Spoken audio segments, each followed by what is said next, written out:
माता सीता ने किया दशरथ जी का पिंडदान। वाल्मीकि रामायण में सीता द्वारा पिंडदान लेकर दशरथ की आत्मा को मोक्ष मिलने का संदर्भ आता है। वनवास के दौरान भगवान श्री राम लक्ष्मण सीता जी पितृपक्ष के दौरान श्राद्ध करने के लिए गया धाम पहुँचे। वहां श्राद्ध कर्म के लिए आवश्यक सामग्री जुटाने हेतु लक्ष्मण और प्रभु श्री रामचंद्र जी वन की ओर चल दिए। इधर दोपहर हो गई, पिंडदान का समय निकलता जा रहा था। सीता जी की व्यग्रता बढ़ती ही जा रही थी। तभी दशरथ जी की आत्मा ने पिंडदान की मांग की।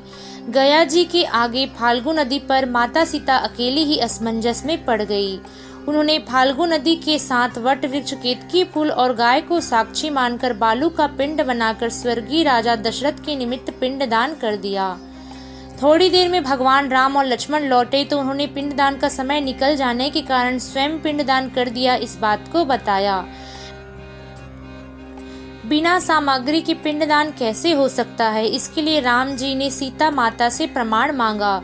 तब सीता जी ने कहा कि यह फाल्गु नदी की रेत, केतकी के फूल, गाय और वट वृक्ष मेरे किए गए श्राद्ध कर्म की गवाही दे सकते हैं, लेकिन फाल्गु नदी और गाय और केतकी के फूल इन तीनों बात से मुकर गए।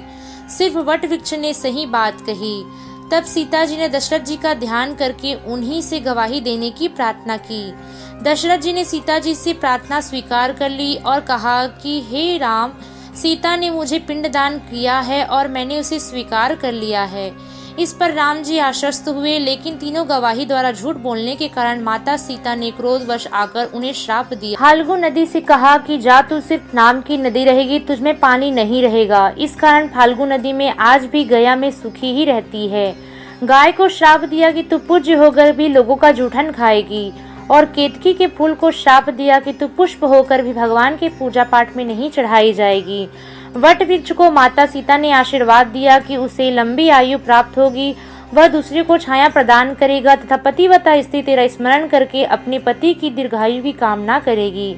यही कारण है कि आज भी गाय को जूठन खाना पड़ता है। केतकी के फूल को पूजा पाठ में वर्जित बताया गया है और फाल्गु नदी के तट पर सीता कुंड में आज भी पानी के अभाव के कारण बालू से ही पिंडी बनाकर पिंडदान किया जाता है।